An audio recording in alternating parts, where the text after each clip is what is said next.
Alors bonjour à toutes et à tous. J'aimerais vous souhaiter la bienvenue à notre culte ce matin 4 mai. Nous sommes rassemblés au nom de Jésus-Christ ce matin, comme tous les dimanches. Et c'est en lui en qui nous avons été rachetés, pardonnés et adoptés dans la grande famille de Dieu. Et ce matin, on veut se rappeler de cette réalité, on veut se rappeler de sa grâce, de sa bienveillance et célébrer ensemble la gloire de sa grâce, comme Paul il a dit à l'église d'Éphèse. Donc avant de vivre un moment de louange par les chants, j'aimerais vous inviter à vous lever et on va prier et invoquer le nom de notre Seigneur ensemble. Et c'est bien que Rosalie revient, parce que si moi je devais diriger la louange, ça serait une autre expérience. Seigneur, c'est vrai, merci pour ta bonté, merci pour ta grâce. Nous voulons t'honorer ce matin pour tout ce que tu as fait pour nous. Seigneur, merci pour ta bienveillance envers nous. Merci pour ta bienveillance envers l'Église. Et Seigneur, nous voulons te célébrer ce matin. Nous voulons te glorifier, te louer au nom de Jésus. Amen. Donc, la prédication d'aujourd'hui, je vais d'abord juste prier courtement. Père Céleste, nous te remercions pour ta parole. Prions qu'elle prenne racine en nous, par ton esprit, que tu vivifies cette parole, qu'elle puisse nous apporter quelque chose durant la semaine qui vient. Sois loué, Seigneur. Amen. Donc, aux bonnes terres, les bonnes récoltes. On a un Dieu de l'abondance et de la vie. Il arrose la terre pour qu'elle produise du fruit, de même que sa parole nourrit les cœurs. Mais pas tous les cœurs, c'est seulement ceux qui sont disposés à la recevoir. Et puis comme la pluie et la neige ne retournent pas sans avoir apporté du fruit, de même sa parole ne retourne pas vers lui sans avoir accompli ce qu'elle désirait. C'est dans Ésaïe 55. Dans cette optique, on va voir maintenant la parabole du semeur qui dépose la semence sur différents types de sols.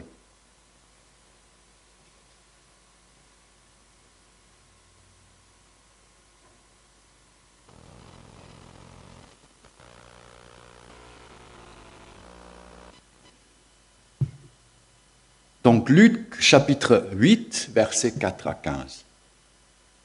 Une grande foule ayant afflué de chaque ville s'était rassemblée autour de lui. Alors Jésus leur raconta cette parabole. Un semeur sortit pour faire ses semailles.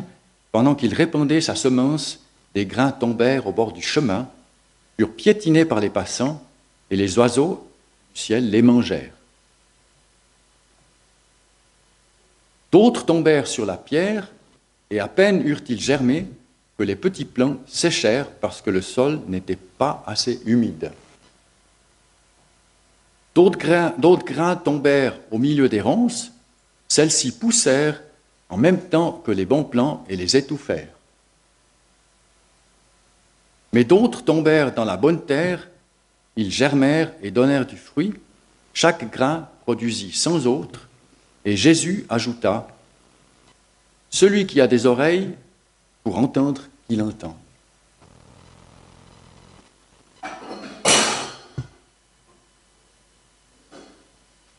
Après vient l'explication de cette parabole, parce que les disciples lui demandèrent ce que signifiait cette parabole. Et il leur dit, « Vous avez reçu le privilège de connaître les secrets du royaume de Dieu, mais pour les autres, ces choses sont dites en parabole, ainsi bien qu'ils regardent, ils ne voient pas, bien qu'ils entendent, ils ne comprennent pas. »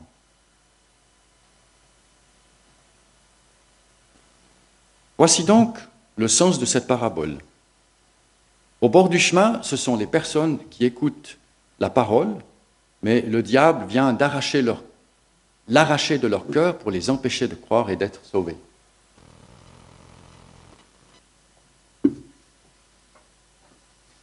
Sur la pierre, ce sont ceux qui entendent la parole et l'acceptent avec joie. Mais comme ils ne la laissent pas prendre racine en eux, leur foi est passagère et lorsque survient l'épreuve, ils abandonnent tout. La semence au milieu des ronces représente ceux qui ont écouté la parole, mais en qui elle est étouffée par les soucis, les richesses et les plaisirs de la vie, de sorte qu'elle ne porte pas de fruits. Enfin, la semence tombée dans la bonne terre, ce sont ceux qui, ayant écouté la parole, la retiennent dans un cœur honnête et bien disposé. Ils persévèrent et ainsi portent du fruit. Cette parabole, elle nous enseigne à la fois, sous une première perspective, notre rôle de semeur. Donc, soit on se met dans la perspective du semeur, je sème, ou soit dans la perspective de la terre, je suis une terre.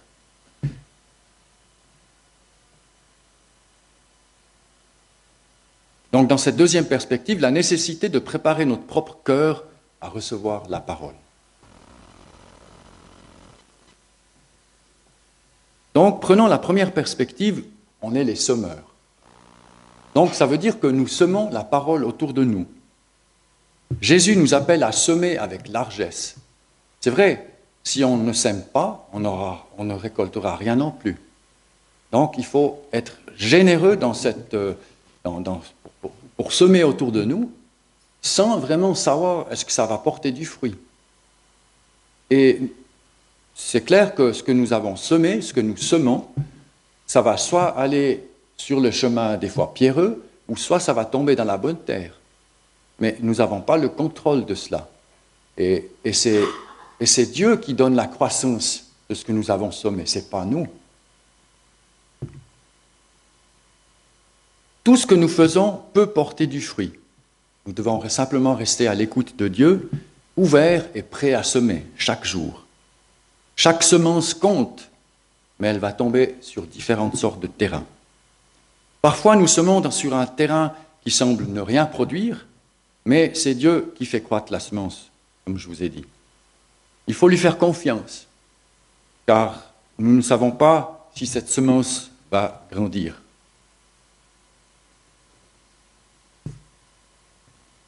Aussi, quelque chose d'important, c'est notre attitude de cœur et la motivation pour semer. Quelle est notre motivation? Est-ce que j'ai suffisamment d'amour et de respect pour la terre que je suis en train de semer? Si nous voulons semer semer la parole autour de nous, est-ce que j'ai suffisamment d'amour, d'affection pour ces personnes à qui je prends contact? Et puis après, certains récoltent 30 pour un, d'autres 100 pour un. Est-ce que j'ai tendance aussi à me comparer à d'autres semeurs? Ou à vouloir faire mieux par esprit de rivalité ou de compétition? Suis-je conscient que Dieu seul fait pousser la semence? Je ne peux pas me glorifier de mes succès. En même temps, on aimerait bien tous avoir un rendement de 100 pour 1. D'accord. Mais est-ce que nous sommes capables de gérer aussi un rendement de 100 pour 1?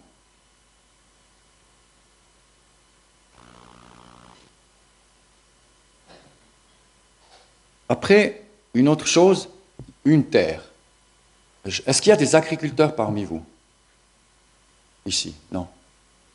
Mais je sais qu'il y en a dans l'église, ça je suis certain. En tout cas, chaque agriculteur vous dira que si on veut récolter quelque chose, on sème naturellement, mais il faut aussi préparer la terre. Il faut passer avec les machines, faire des sillons, il faut que la terre soit assez fine pour pouvoir récolter l'eau. Si c'est trop grosse, les modes de terre, tout ça, l'eau ne va pas bien rentrer. Il faut bien préparer la terre, la rendre meuble, comme on dit. Et puis aussi, il faut éliminer les mauvaises herbes. Par exemple, les mauvaises herbes, qu'est-ce que c'est? Au point de vue humain, c'est peut-être les doutes, l'aigreur qu'on peut avoir dans le cœur, ou peut-être le manque de pardon. Le pardon est un point important. Si les enfants de Moldavie, par exemple, avec tout ce qu'ils ont vécu, s'ils apprennent à pardonner les violences dont ils ont été victimes, ils pourront prier pour leurs parents. Et ils pourront passer du rôle de victime à celui d'acteur. Un acteur conscient qui peut peuvent apporter la réconciliation autour d'eux. Donc, ils ne sont plus les victimes, c'est eux qui vont prendre en main leur propre destin, avec l'aide de Dieu naturellement. Certaines fois, une personne n'est pas ouverte à la parole parce qu'il y a justement de l'aigreur en elle. Peut-être que cette personne, elle a perdu un membre de la famille ou de son entourage qu'elle aimait bien, et elle est aigrie envers Dieu. Pourquoi tu me l'as pris? Pourquoi elle n'est plus là? Pourquoi il n'est plus là? Donc, si nous voulons semer autour de soi, il faut essayer d'abord d'extraire cette racine et demander à Dieu la guérison. Et ensuite de ça, la personne sera peut-être ouverte à la parole, ou sera peut-être ouverte à grandir encore un peu plus dans la foi. Mais c'est un processus et nous ne pouvons pas faire ça tout seul. Assouplir le sol, donc, cultiver un cœur ouvert à Dieu, à travers les témoignages aussi, ce que nous avons vécu. Nous pouvons rendre les cœurs plus réceptifs. Les témoignages personnels, quand nous semons autour de nous, ça a beaucoup plus d'effet que tous les concepts que vous pouvez avoir sur l'évangélisation. Les choses personnelles que nous avons vécues. Et il n'y a personne qui peut dire « mais c'est pas juste, c'est pas comme ça ce que tu as vécu ». Non, ce que vous avez vécu, c'est ce que vous avez vécu. Il n'y a personne qui peut vous l'enlever. En Moldavie, ces enfants qui ont vécu beaucoup de traumatismes, ils retrouvent l'espérance. Et puis grâce à la présence et aux soins des bénévoles, c'est ça leur témoignage. Ils témoignent de l'affection, de l'amour, de s'occuper de leur donner à manger la nourriture, les vêtements et les bottes et tout ce qu'ils ont besoin. Et si on leur parle de Dieu, leur cœur sera ouvert parce qu'on a été sensible à leurs besoins aussi. C'est des actes concrets. Ça ouvre tout simplement les portes à la parole.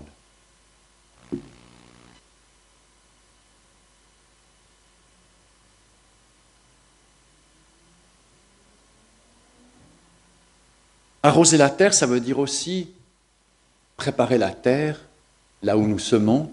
Qu'est-ce que ça veut dire aussi? Vous avez certainement remarqué que la prière est quand même pour quelque chose. Prier et nourrir notre foi quotidiennement. Le fait de nourrir sa foi et de prier pour les personnes que nous avons à cœur, ça va déjà faire quelque chose dans le domaine invisible de ce qu'on ne voit pas. Moi, j'avais une grande-tante de ma femme. Elle a prié chaque matin, ça c'est ma femme qui m'a raconté, chaque matin, elle était dans son lit, avant de manger, elle priait pour toute la famille. Elle se levait très tôt le matin. Et ça vraiment, on peut dire que ça a eu des effets. Elle n'a peut-être même pas vu les fruits de ses prières. Mais toute la famille est venue au Seigneur. Et a été libérée de beaucoup de choses et de problèmes. Maintenant, prenons la perspective de la bonne terre, être une bonne terre.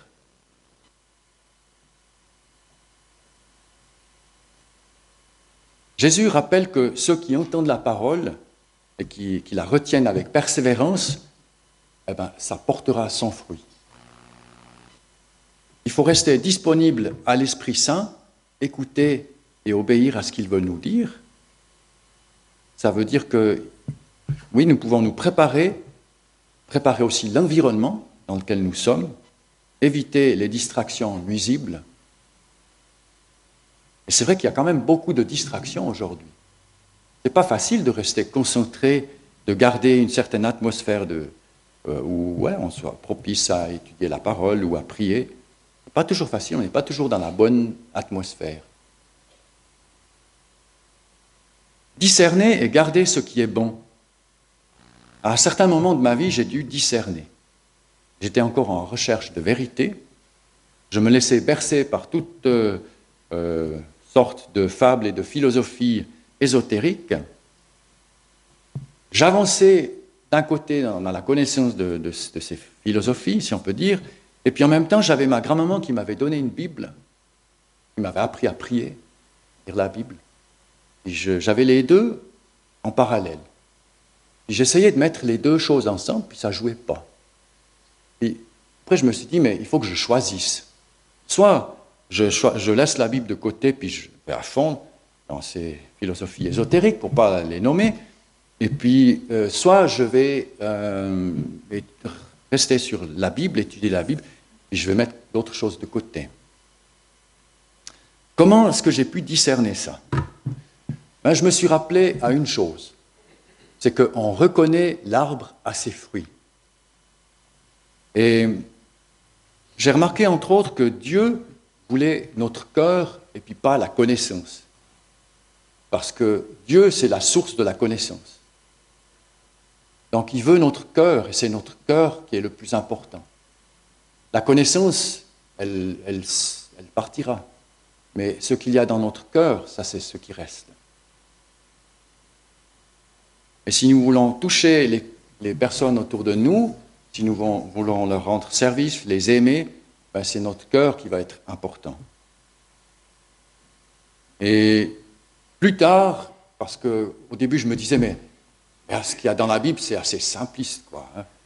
Mais plus tard, en étudiant la Bible un peu plus de façon approfondie, j'ai remarqué, mon Dieu, mais quelle sagesse et quelle intelligence il y a là-dedans. Incroyable. On peut voir des fois des choses là-dedans que des scientifiques découvrent peut-être beaucoup plus tard dans notre monde, quoi. Arroser sa propre terre, nourrir sa foi par la prière et la louange. Cette terre, il faut la préparer. On a tous été créés différemment les uns des autres. Les uns sont très disciplinés, ils font ça quotidiennement, puis d'autres sont beaucoup plus spontanés. Moi, je suis le type spontané. Mais chacun doit trouver sa façon d'arroser la terre. C'est possible pour chacun de nous. En tous les cas, il y a les périodes de sécheresse où notre âme nous rappellera que nous avons soif. Et il faudra à ce moment-là écouter notre âme et prendre le temps devant Dieu. Ne pas se décourager. Il faut tenir encore bon, encore un moment. Parfois, la croissance est lente ou invisible presque.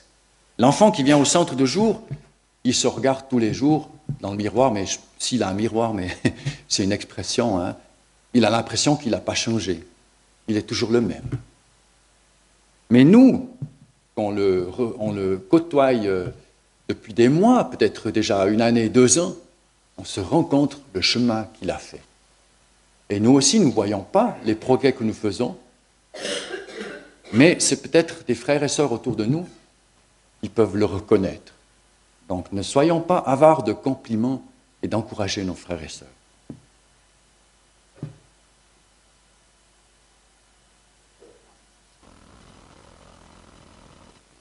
Après, il y a des choses qui poussent, comme le safran. Là, vous voyez, c'est le Valais, les terres arides. On arrive quand même à faire pousser quelque chose là-bas en Valais.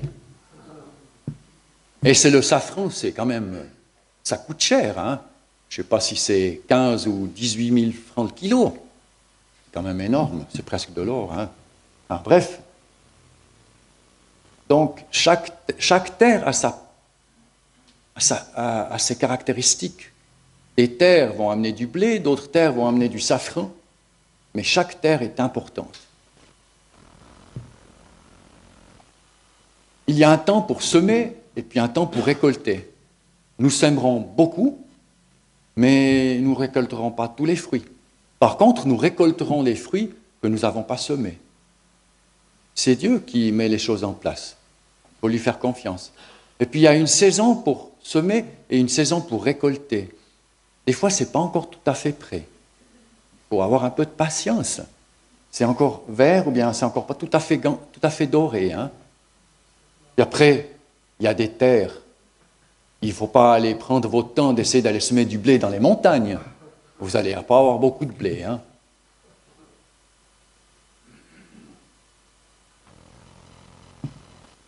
Conclusion, Je vous laisse simplement lire cette conclusion. Est-ce qu'on verra ça en ligne? On arrive à voir ça en ligne, la conclusion, oui.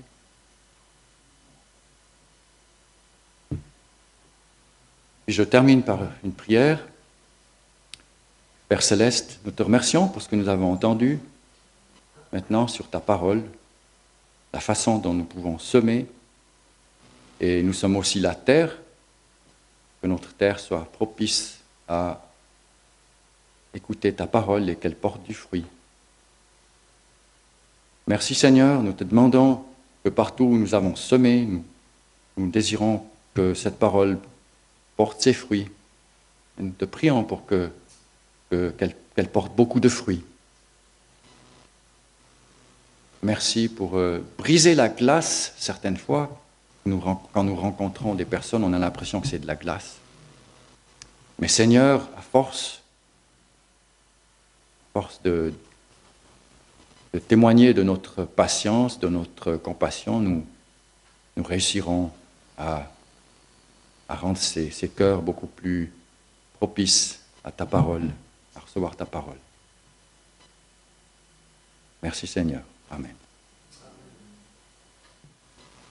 Nous arrivons au terme de ce premier culte.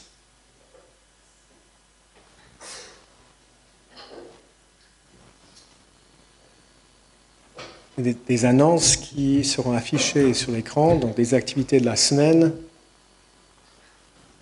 C'est une semaine de reprise pour les écoliers, aussi pour les enseignants. On peut avoir un peu de compassion pour tout le monde. Cette semaine, donc mardi 6 mai, il y a une réunion de prière à l'église à 20h. Jeudi, rencontre féminine à l'église. Aussi jeudi 14h, réunion de prière en ligne. Et dimanche 11 mai, donc les deux cultes à 9h et 11h du matin. 10h, mais excusez-moi. Donc vous voyez que je ne suis pas tout à fait prêt pour la reprise. 10h30. Je vous invite à vous lever pour la bénédiction finale.